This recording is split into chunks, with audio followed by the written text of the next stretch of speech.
जय श्री राधे कृष्ण। आप सभी का हमारे YouTube चैनल पे बहुत बहुत स्वागत है।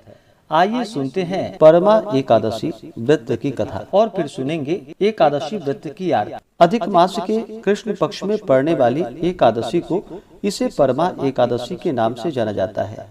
एक वर्ष में 24 एकादशी का व्रत होता है। वहीं पे अधिक मास पुरुषोत्तम मास मलमास होने पर 2/26 एकादशी का व्रत होता है। हर व्रत का अपना अपना विशेष महत्व माना गया है। इसी प्रकार से अधिक मास पुरुषोत्तम मास में पड़ने वाली परमा एकादशी व्रत का अपना विशेष महत्व माना गया है। अधिक मास जो कि सभी महीनों का राजा कहलाता है। यह मास जो कि भगवान पुरुषोत्तम भगवान श्री कृष्ण को अति प्रिय होता है। जो भी सच्ची श्रद्धा के साथ नियम और निष्ठा के साथ अधिक मास की परमा एकादशी का व्रत करते हैं तो यह व्रत जो कि बड़ा ही पुण्य फलदायी माना गया है। इस व्रत को रखने से अनंत फलों की प्राप्ति होती है। एकादशी का व्रत जो कि भगवान विष्णु भगवान श्री कृष्ण को अति प्रिय होता है। यह व्रत पाप नाशिनी है। यह सभी प्रकार के पापों को नष्ट करने वाली है और जब व्यक्ति के पाप और ताप नष्ट होते हैं तभी उनके पुण्यों का उदय हो पाता है। उसके बाद ही सांसारिक सुखों की प्राप्ति हो पाती है। तो आइए सुनते हैं परमा एकादशी व्रत की कथा। तो बोलिए प्रेम से भगवान विष्णु की जय, माता लक्ष्मी की जय, सर्वदेवी देवता की जय। एक बार की बात है, युधिष्ठिर ने भगवान श्री कृष्ण से कहा कि हे प्रभु, हे भगवान, मलमास अधिक मास की कृष्ण पक्ष की एकादशी का क्या नाम है एवं उसकी क्या विधि है, सो आप कृपा करके हमें बतलाइए। तब भगवान श्री कृष्ण ने कहा कि हे राजन, पुरुषोत्तम मास के कृष्ण पक्ष की एकादशी का नाम परमा है। यह भुक्ति और मुक्ति दोनों को प्रदान करने वाली है। इसके करने का विधान वही है जो पद्मिनी एकादशी व्रत करने का है। प्राचीन काल में एक काम्पिल्य नाम का नगर अत्यंत ही समृद्धशाली एवं सुंदर था। उस नगर में एक धर्मात्मा ब्राह्मण अपनी स्त्री सहित निवास करता था। वह ब्राह्मण अत्यंत दीन और दरिद्र था।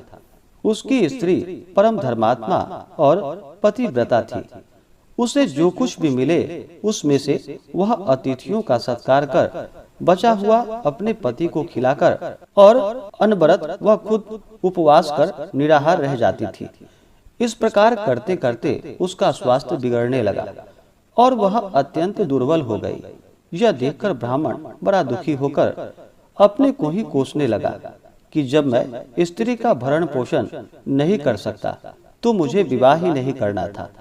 अपने मन में बहुत कुछ सोच विचार कर उसने अपनी स्त्री से कहा कि हे प्रिय, मेरी वजह से तुम महान कष्ट को भोग रही हो। यही मुझ दरिद्र के साथ तुम्हारा विवाह न हुआ होता तो कदाचित तुम्हारी यह दशा न होती। अब तुम मुझे बतलाओ कि इस दरिद्रता को दूर करने के लिए क्या करूं। यदि तुम कहो तो मैं अब यहाँ से कहीं अन्यत्र जाकर धनोपार्जन करने का प्रयास करूं। अपने पति के ऐसे वचन को सुनकर सुंदर स्त्री ने कहा कि हे प्राणनाथ, आप क्या कर रहे हैं? दासी से क्या अपराध हुआ है जो आप दासी को त्यागने का विचार कर रहे हैं? आप कहीं न जाइए, अपने घर में ही रहिए। ब्राह्मणी के ऐसे वचन को सुनकर ब्राह्मण चुपचाप रह गया। संयोगवश एक दिन उसके घर पर महर्षि कौंडिन्य जी आए। दोनों प्राणियों ने उनका यथाशक्ति आदर सत्कार किया। उनको भोजन इत्यादि कराकर ब्राह्मणी ने महर्षि को हाथ जोड़कर और प्रणाम कर नम्रता पूर्वक कहा कि मेरे स्वामी दरिद्रता से घबरा गए हैं। वह परदेश जाना चाहते हैं। सो हे प्रभु, कोई ऐसा व्रत मुझे बतलाइए कि जिसको करने से मेरे स्वामी इस दरिद्रता से छूट जाए। ब्राह्मणी के ऐसे वचन को सुनकर कौंडिन्य ऋषि ने कहा कि हे महाभागे, तुम पुरुषोत्तम मास के कृष्ण पक्ष की परमा एकादशी का व्रत करो। तुम्हारा मनोरथ सिद्ध होगा। इसी एकादशी के पुण्य और फल और प्रताप से धनपति बन गए। इस एकादशी के पुण्य एवं फल प्रताप से महाराज हरिश्चंद्र का गया हुआ राज्य पुनः प्राप्त हुआ। साथ ही साथ पंचरात्रि व्रत का महात्म्य और भी अद्भुत एवं महान है। 10वीं से लेकर अमावस्या तक नित्य प्रति स्नान कर भगवान का पूजन कर निराहार रहकर व्रत करे और रात्रि में जागरण करे। यह नियम 5 रात्रि तक बराबर चलावे तो अवश्य ही मनोवांछित फल को प्राप्त होगा और अंतकाल में विष्णु लोक की प्राप्ति होगी।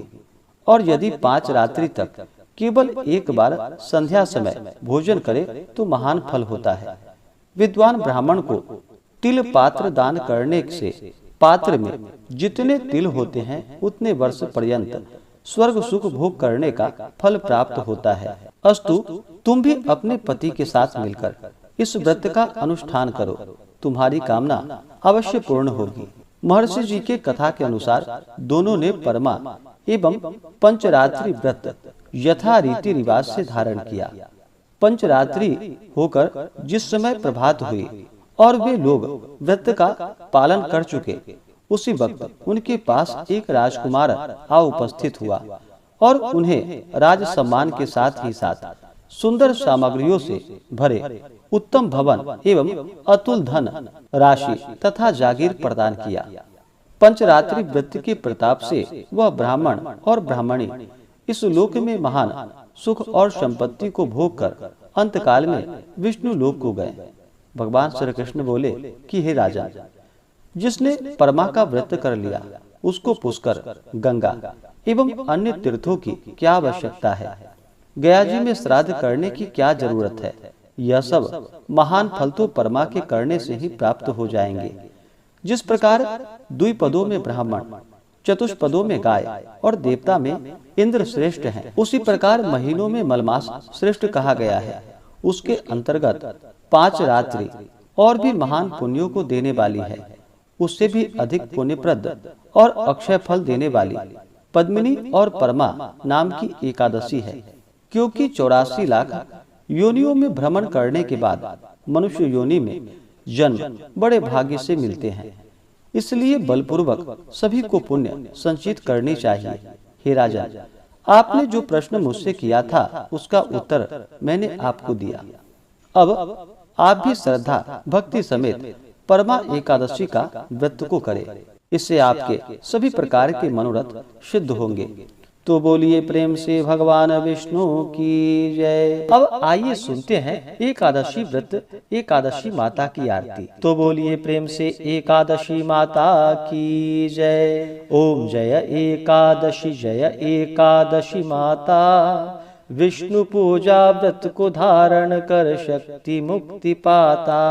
ओम जय एकादशी माता, विष्णु पूजा व्रत को धारण कर शक्ति मुक्ति पाता। तेरे नाम गिनाऊं देवी भक्ति प्रदान करनी, गण गौरव की देनी माता शास्त्रों में वर्णी। ओम जय एकादशी माता, विष्णु पूजा व्रत को धारण कर शक्ति मुक्ति पाता। मार्गशीर्ष के कृष्ण पक्ष की उत्पन्ना विश्वतारिणी जन्मे, शुक्ल पक्ष में हुई मोक्षदा मुक्तिदाता बन आई। ओम जय एकादशी माता, विष्णु पूजा व्रत को धारण कर शक्ति मुक्ति पाता। पौष के कृष्ण पक्ष की सफला नामक है, शुक्ल पक्ष में होए पुत्रदा आनंद अधिक रहे। ओम जय एकादशी माता,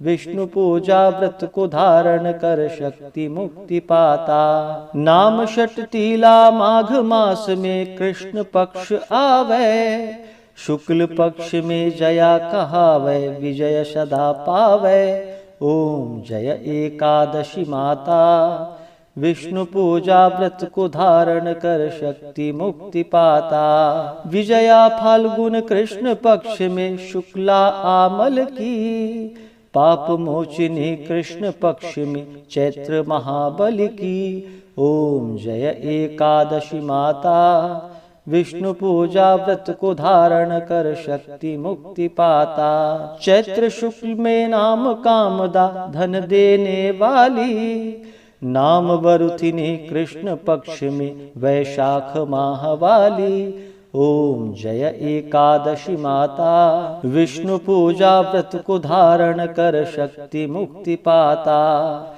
शुक्ल पक्ष में होए मोहिनी अपराजिष्ट कृष्ण पक्षी।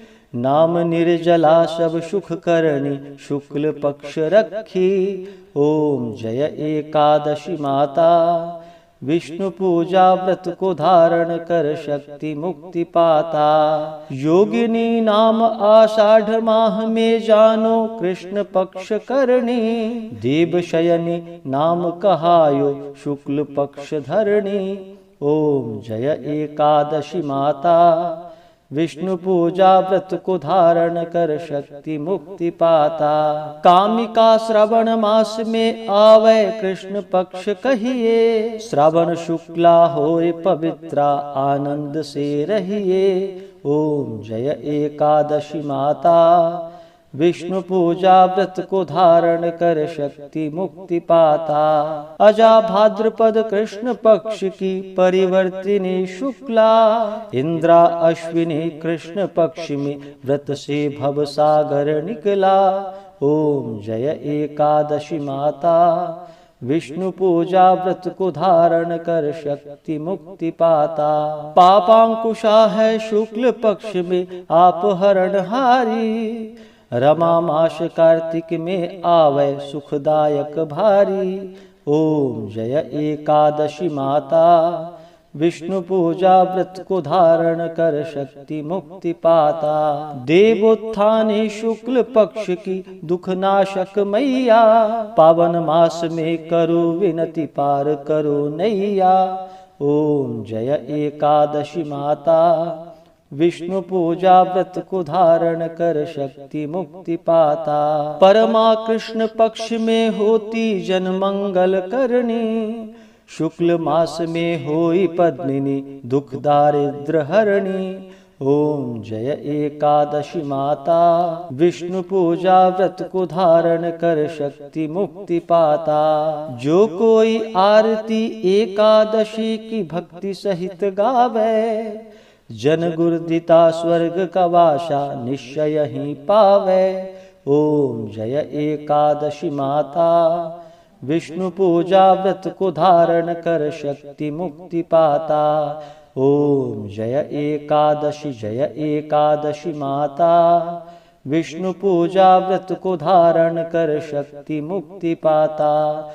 हो शक्ति मुक्ति पाता। तो बोलिए प्रेम से एकादशी माता की जय। भगवान विष्णु की जय। माता लक्ष्मी की जय। भगवान श्री कृष्ण की जय। सर्वदेवी देवता की जय। तो आशा करता हूँ कि यह कथा और आरती आपको अच्छा लगा हो। हमारे चैनल पे अगर आप नए हैं, इसी प्रकार से जानकारियाँ प्राप्त करने के लिए हमारे चैनल को लाल बटन दबा करके सब्सक्राइब करें। साथ में बेल आइकन घंटी को दबाएं ताकि मेरे वीडियो का नोटिफिकेशन आपको समय से मिलता रहे। वीडियो को लाइक करें, शेयर करें। सुखी रहें और स्वस्थ रहें। जय श्री राधे कृष्ण। धन्यवाद।